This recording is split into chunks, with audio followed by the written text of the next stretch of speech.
Salut à tous, la team OL, Thomas M Show pour OL Fan TV. Très heureux de vous retrouver les gones, toujours dans mon spot favori, à l'abri du vent, du côté de l'auditorium de Lyon. C'est vrai que le panorama n'est pas très beau, mais ça suffira en tout cas pour cette vidéo qui a pour sujet l'avant-match du match de demain contre Dijon, les gones, oui. C'est le match d'après le derby, avec beaucoup de changements lors de cette trêve internationale, avec la grosse déception du derby, avec la grosse déception du début de saison. Il fallait faire des changements. Silvinho a été débarqué et Rudy Garcia a été intronisé cette semaine entraîneur de l'équipe numéro 1 de l'Olympique lyonnais. Un Rudy Garcia qu'on n'attendait pas, qui est un petit peu une surprise. On attendait plutôt un Laurent Blanc. Et bien c'est finalement Rudy Garcia qui a été plutôt séduisant lors de sa conférence de presse, avec beaucoup d'éléments de langage, avec beaucoup de calme, avec voilà une détermination, une envie à mener notre équipe vers les places qu'on devrait mériter et aux places surtout où on devrait être, c'est-à-dire sur le podium. Il est en mission commando, un entraîneur qui n'a pas été désiré par les supporters. Il y a eu déjà des banderoles qui ont été déployées un petit peu à Lyon. C'est un ami qui m'a envoyé ça. Des banderoles un petit peu comme ce qui se faisait à l'époque de Puel, quand on voulait qu'il quitte le club. Des banderoles un petit peu sur les ponts de la capitale des Gones. J'ai dit la capitale des Gones, et puis c'est la capitale des Gaules. C'est un lapsus. Bref, un début de carrière à l'Olympique lyonnais pour Rudy Garcia qui commence un petit peu mal et il devra absolument renverser l'opinion lyonnaise quant à son sujet, quant à sa détermination, quant à sa capacité à faire gagner notre club. Donc voilà, il y a beaucoup de défis. Ce match contre Dijon est un match à haut risque, il faut absolument le gagner. Il n'y a pas d'autre choix, c'est ce qu'il a dit d'ailleurs hier en conférence de presse, Rudy Garcia, que je n'ai pas trouvé extraordinaire. J'ai rien appris en conférence de presse, hein. Il a fait beaucoup, comme lors de sa conférence de presse de présentation, beaucoup d'éléments de langage. Il a parlé surtout d'un état d'esprit qu'il voulait retrouver chez ses joueurs. Il a dit qu'aux entraînements, il avait eu beaucoup d'intensité, avec des joueurs qui avaient envie de prouver au nouveau coach qu'ils avaient leur place sur le terrain, avec des internationaux qui avaient eux aussi envie de montrer qu'ils étaient présents. Il a parlé notamment de Oussem Aouar et Jeffrey Adelaide qui étaient en sélection espoir. Pourtant fatigués à leur retour, ils ont eu envie de faire la séance tactique. Donc il dit que c'est des attitudes qui sont bonnes. Il a essayé de rétablir aussi un petit peu d'ordre dans le vestiaire. C'est sa priorité avec apparemment la limitation des portables dans le vestiaire. Ça c'est quand même plutôt pas mal. Le rétablissement de certaines mises au vert quand il y aura besoin. Et là il dit qu'il y a besoin parce qu'il a besoin de connaître son groupe. Il a commencé les entretiens individuels. Mais il n'a pas fait filtrer grand-chose. Il n'a pas donné non plus sa composition tactique, comment il souhaitait jouer. Il a dit tout simplement, comme n'importe quel coach dirait, on a travaillé les aspects défensifs et les aspects offensifs. Voilà, avec ça, on va pas aller bien loin. Il a confirmé les gros doutes qu'il avait sur la participation de Léo Dubois et de Memphis Depay lors de ce match. Normalement, il devrait être forfait. Il a dit que Bertrand Traoré avait ressenti une alerte musculaire et puis pour le reste du groupe, ils sont frais et dispo. Pour le capitanat, les gones, eh bien, rien n'est décidé. Il y aura un capitaine samedi, il n'a pas voulu faire filtrer de nom, mais rien n'est définitif. Il va regarder comment évoluent les joueurs dans le vestiaire. Mais quand on voit l'attitude de Jason Denayer en conférence de presse juste après lui, j'ai juste envie de dire « What the fuck ?» Qu'est-ce que c'est que ce joueur? C'était notre capitaine. Il a l'air d'une mollesse. Franchement, pour un capitaine, moi je ne vois pas du tout une envie de vaincre. Même dans le body language, dans les expressions du visage, cette envie de tout casser et de surtout porter ce groupe. Jason Denayer, je suis de plus en plus sceptique quant à son avenir de capitaine, mais bon, moi je ne suis pas à l'intérieur du groupe pour savoir tout ça. Mais voilà, j'ai pas trouvé un Jason Denayer particulièrement convaincant, lui qui revient de blessure et qui devrait être disponible demain. Donc voilà, pour tout vous dire, voilà, à part nous dire, il faut gagner, il faut qu'on se relève. Voilà, Rudy Garcia n'a pas été capable de dire grand-chose. Voilà, il va falloir s'y habituer. Hein. Je ne sais pas s'il parlera tactique un jour. Peut-être qu'il attend, en tout cas, sa première sur le banc lyonnais pour pour nous parler un petit peu de sa tactique. On pense qu'il devrait évoluer dans un 4-3-3, mais c'est pas dit, c'est pas dit. Il a parlé de 4-3-3, de 4-2-3-1, bref, bon, on verra tout ça. En tout cas, c'est impossible de prévoir l'équipe de demain et je vais sûrement pas me risquer à vous donner une composition probable, j'en sais absolument rien. Ce que je sais, c'est que je vais vous présenter Dijon, comme à chaque fois, l'adversaire de demain. Dijon, ils sont 19e de Ligue 1, seulement à 1 point de nous, 1 point derrière nous. Ils ont 8 points, on en a 9. Au niveau des expected points, ils auraient dû avoir 13 points. Vous voyez, ils sont sous performance, très clairement. Ils devraient être 7e, juste derrière nous. Vous voyez, donc ils devraient être plus haut, comme nous. Ils ont marqué 5 buts, c'est la pire attaque de Ligue 1 actuellement. Mais ils auraient dû en marquer 11, le double. Ils sont très clairement en sous-performance. Et quand vous êtes en sous-performance, attention, il peut y avoir un réveil. Et j'espère qu'il ne sera pas contre nous demain. Mais on est prévenu. Au niveau des buts encaissés, ils ont encaissé 10 buts. Et ils auraient dû en encaisser 9. Nous, on en a encaissé 9. Vous voyez, donc on est à peu près à égalité. Ils sont réalistes aussi défensivement. Selon leur entraîneur, je vous en parlerai juste après, c'est un petit peu leur point fort. C'est cette assise défensive. Voilà, leur meilleur buteur, c'est Julio Tavares. C'est un aguerri de Ligue 1, Ligue 2. Julio Tavares, qui vient du milieu amateur. Et bien, qui est à 3 buts. Il aurait dû en mettre 4. Et il est plutôt réaliste. Donc attention à Julio Tavares, leur entraîneur. Et c'est là où c'est très marrant. Signe du destin, c'est Stéphane Jobard. Stéphane Jobard, c'est le poulain de Rudy Garcia, c'est surtout un proche parmi les proches, et c'était tout simplement l'adjoint de Rudy Garcia lors de la dernière saison à l'Olympique de Marseille. Il connaît très bien Rudy Garcia. Rudy Garcia le connaît très bien aussi. C'est d'ailleurs, pour la petite anecdote, Rudy Garcia qui lui a dit, quand il a eu l'opportunité, Stéphane Jobard, de prendre la direction d'une équipe de Ligue 1 pour la première fois et que c'était Dijon, il lui a dit fonce. Et petite anecdote aussi que Stéphane Jobard a raconté en conférence de presse, c'est que Rudy Garcia regardait tous les matchs de Dijon depuis le début de la saison et il se permettait de lui donner des petits conseils tactiques, même à la mi-temps, lui dire tiens, il y a ça qui va pas, tu pourrais faire ci comme ça. Donc Rudy Garcia connaît très bien Dijon, très bien le jeu de Dijon, mais Stéphane Jobard connaît aussi très bien Rudy Garcia. Moi, j'en parlerai un petit peu après de tout ça. Dernier match gagné pour Dijon. Eh oui, dernier match gagné 1-0 contre Strasbourg. Une belle petite performance. C'est la première victoire de la saison. Donc, quoi qu'on en dise, ils sont sur une petite série positive. Alors, on ne peut pas parler de série, mais ils sont sur un dernier résultat positif, à l'inverse de nous. Et depuis le début de la saison, ce qu'on remarque, c'est qu'ils n'ont jamais pris de grosses valises, ils n'ont jamais pris de 5-0, 6-0, des scores larges. Ils ont toujours perdu ou gagné avec un but d'écart maximum. Allez, 2 buts d'écart maximum, pardon.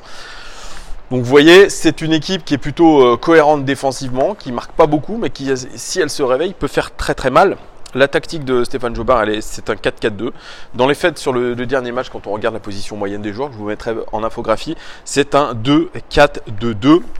Celui qui fait le plus de passes, c'est Alphonse, qui est un joueur guadeloupéen d'ailleurs, qui est parti en sélection de Guadeloupe, qui a eu un petit peu un décalage horaire là. Celui qui fait le plus, qui crée le plus d'occasions dans le jeu, c'est Pereira, c'est leur milieu droit, mais heureusement pour nous, il sera suspendu. Celui qui fait le plus de passes dans les zones dangereuses, c'est Alphonse, qui joue latéral droit. Celui qui reçoit le plus de passes dans les zones dangereuses, c'est Julio Tavares. Attention à lui. Celui qui fait le plus de portées de balle dans les zones dangereuses, c'est Alphonse aussi, leur latéral droit. Et celui qui est le plus central, c'est Alphonse. Attention à ce joueur qui est vraiment un élément clé de l'équipe dijonnaise. Attention aussi à la relation côté droit entre Alphonse et Pereira. Malheureusement pour eux et heureusement pour nous, Pereira est suspendu. Et surtout des triangles à gauche, beaucoup de triangles à gauche. Vous le verrez aussi sur l'infographie. Aguerre, Ndong, Mendil, Chouer. Ils jouent beaucoup dans les half spaces. 30 passes dans les half spaces sur le dernier match. 24 réussis quand même. 9 passes dans la surface de réparation pour 4 réussis. C'est plutôt pas mal. Ils aiment jouer dans les half spaces, mais ils jouent aussi dans la zone 14. Qui est cette zone, je vous le rappelle, la Golden Zone. Si vous faites une passe verticale dans cette zone, vous avez 4 fois plus de chances de marquer. 20 passes dans cette zone 14, 15 réussies, 3 dans la zone de penalty, seulement une réussie. Vous le voyez, on va affronter une équipe de Dijon qui va venir chez nous sans pression. Moi, j'ai écouté la conférence de presse de Stéphane Jobard, qui dit que il connaît bien Rudy Garcia, il connaît exactement les leviers psychologiques qu'il va utiliser, il connaît sa manière de préparer ses équipes. Donc, il peut arriver à prévoir les choses. Et il dit une chose qui est assez marrante. Il dit, cette équipe de Lyon, elle a été en difficulté, mais ce n'est pas parce que Rudy Garcia vient d'arriver que tout va être transformé d'un coup de baguette magique. Et il dit une autre phrase qui est très intéressante. Il a dit, le temps de jeu, enfin, la durée du match, jouera pour nous. C'est-à-dire, plus ils vont faire durer le match en tenant un score, mieux ce sera pour eux. Et il dit aussi quelque chose qui est intéressant. Il a dit, si on retrouve la qualité de jeu qu'on a eu contre Reims, avec des attaques rapides, avec des passes précises, on peut faire mal à ces Lyonnais.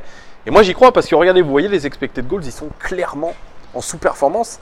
Ils ont une belle force d'attaque. Alors bien sûr, ils ont Pereira qui est suspendu. Mais tout de même, on peut se dire que vraiment, cette équipe peut se réveiller contre nous et c'est ça qui peut faire flipper. Surtout, si je joins un petit peu ce qu'a dit Jean-Michel Aulas à tout ça. Il est passé hier dans l'émission de Bart et il a dit « Surtout, chers supporters, ne donnez pas d'armes à Dijon, soutenez notre équipe, donnez pas les moyens à Dijon de nous battre. Vous pouvez exprimer ce que vous voulez, mais après le match. » Dans l'esprit de Jean-Michel Aulas, l'équipe n'est pas rétablie. Elle n'est pas guérie. C'est pas parce qu'on a changé de coach que sur ce match-là, on a des garanties de le gagner. On est dans nos têtes obligé de le gagner. C'est ce que Rudy Garcia va s'atteler à dire à ses hommes. Mais dans les faits, eh bien, il y a toujours du doute qui s'installe quand vous êtes sur une série négative et que vous, d'ailleurs, vous rejouez à domicile après un derby perdu. Eh bien, les jambes, elles tremblent encore. Parce que dans le jeu, eh bien, il y a toujours quelque chose qui va un petit peu manquer. Peut-être que l'état d'esprit sera bon au début du match et puis au fur et à mesure va s'amenuiser. Il y a eu cette trêve internationale, il y a des joueurs qui sont partis dans les différentes sélections, qui sont fatigués. Il n'y aura pas Memphis Depay, notamment, qui est quand même, on peut dire ce qu'on veut de Memphis Depay, je peux dire ce que je veux de temps en temps par rapport à son apport et sa mentalité, mais c'est un joueur qui peut débloquer une situation, qui est capable de sortir de nulle part. C'est un joueur imprévisible. Et on se prive un petit peu de ce joueur-là à cause d'une blessure rarissime. D'ailleurs, c'est rare que Memphis Depay soit blessé. Je crois que c'est la première fois depuis qu'il est à l'Olympique Lyonnais qu'il se blesse. Vous voyez, c'est qu'il doit peut-être aussi, lui, être en surcharge de match. Voilà, j'avais une statistique. Quand vous jouez tous les 3 jours, vous avez 6 fois plus de chances de vous blesser. Donc oui, il va y avoir de la casse. Au Paris Saint-Germain, vous le voyez, les joueurs tombent comme des mouches parce que les déplacements internationaux sont longs. Il y a du décalage horaire, il y a l'accumulation des matchs, de la fatigue, de tout ça, l'hygiène de vie qui n'est pas forcément très bonne. Donc voilà.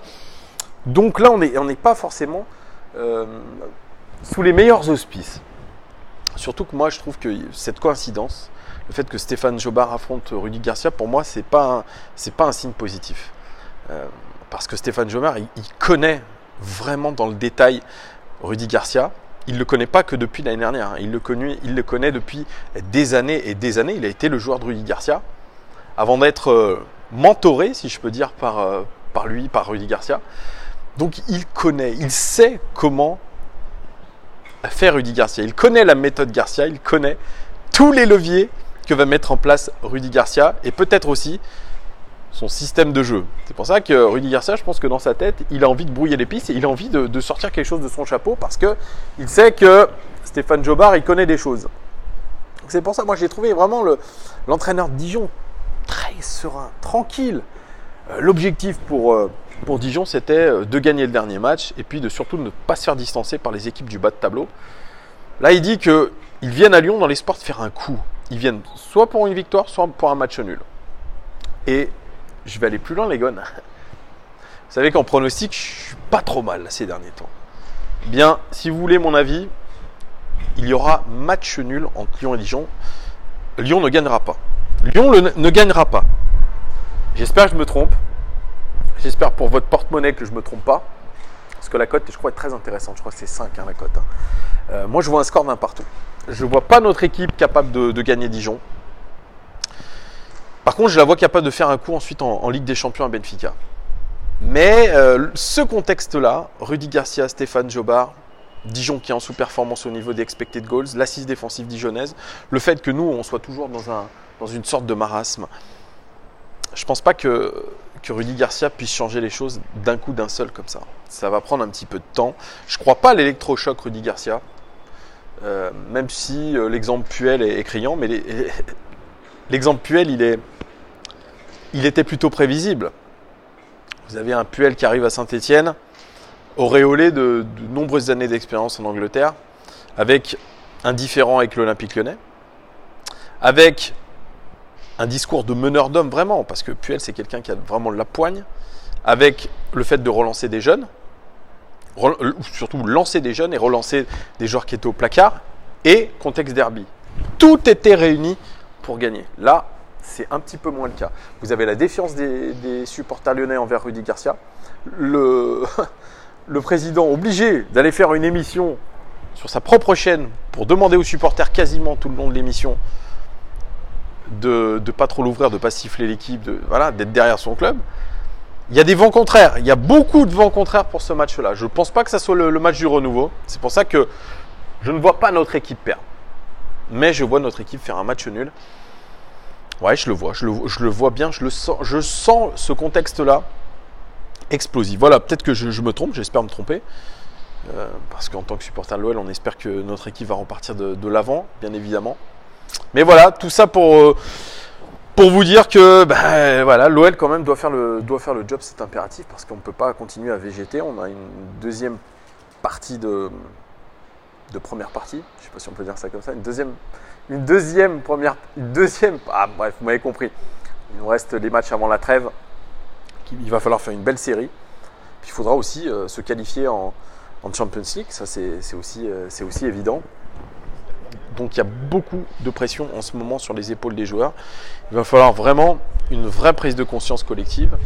Voilà. Alors oui, je voulais reparler un petit peu des jeunes, parce que c'est la question qui revenait un petit peu avec Rudy Garcia. Rudy Garcia, lui, il est connu pour faire rentrer les jeunes, pour donner sa confiance à des jeunes. Alors est-ce qu'il donnera demain sa confiance à Maxence Cacré, par exemple ? C'est possible, hein, on pourrait voir un Maxence Cacré, une petite surprise. Voilà. Ryan Cherki, c'est pas pour tout de suite, hein, ils ne veulent pas le griller de joueur. Je pense qu'ils ont raison. J'écoutais le propos de Denilson, rappelez-vous, un ancien grand joueur brésilien qui est passé du côté de Bordeaux, qui joue au Betis Séville, finaliste de la Coupe du Monde 98, qui disait, à propos d'Ansu Fati, vous savez, ce jeune prodige de 16 ans qui joue au Barça, attention à ne pas le griller, parce que quand vous avez un joueur comme ça, et que les débuts sont fantastiques, et que derrière, vous avez des moments un peu plus difficiles, il faut voir comment ces moments difficiles vont être gérés par l'entourage, par le joueur, par le club. Et c'est là où ça devient un peu compliqué, ça peut l'entraîner dans une spirale infernale. Pareil pour les blessures, ça Jean-Michel Aulas l'a bien dit hier sur le plateau de Barthes, un joueur n'est pas formé à 16 ans, n'est pas formé comme un joueur de 20 ans, 21 ans, et physiquement il faut faire attention. Kylian Mbappé c'en est le parfait exemple à 20 ans. Il a une blessure musculaire qu'il ne devrait pas avoir à son âge, mais qui est due à sa transformation physique, à de nombreuses heures, je pense, à la salle de sport du Paris Saint-Germain, beaucoup de charges, et puis surtout un jeu qui est porté sur l'explosivité, la vitesse, qui bien sûr tendent un petit peu les muscles. Voilà les gones, donc c'est pour ça que Ryan Cherki, je ne pense pas qu'on le voit aussi rapidement que prévu, et je pense que c'est une bonne chose. Voilà. En tout cas, dites-moi vous ce que vous pensez du match contre Dijon. Est-ce que vous voyez une victoire ?